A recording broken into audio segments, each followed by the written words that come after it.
Sakal Gunar Bande Gura Sri Charanaravindan.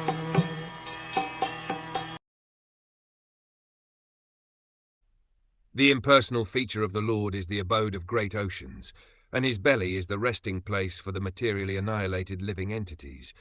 His heart is the abode of the subtle material bodies of living beings. Thus it is known by the intelligent class of men.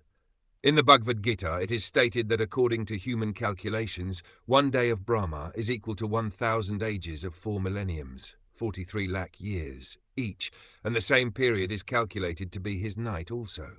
A Brahma lives for 100 such years and then dies. A Brahma, who is generally a great devotee of the Lord, attains liberation after such a downfall. The universe, called the Brahmanda, or the round football-like domain controlled by a Brahma, is thus annihilated, and thus the inhabitants of a particular planet or of the whole universe are also annihilated.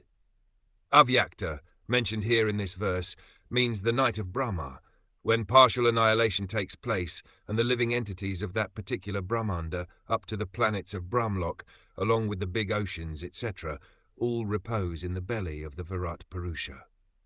At the end of a Brahma's night, the creation again takes place, and the living entities, reserved within the belly of the Lord, are let loose to play their respective parts as if being awakened from a deep slumber.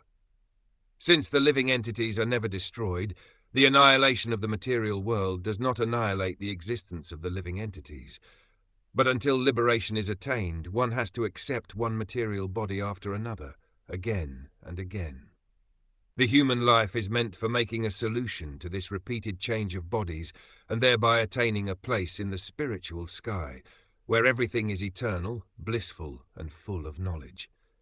In other words, the subtle forms of the living entities take place in the heart of the Supreme Being, and such forms take tangible shape at the time of creation.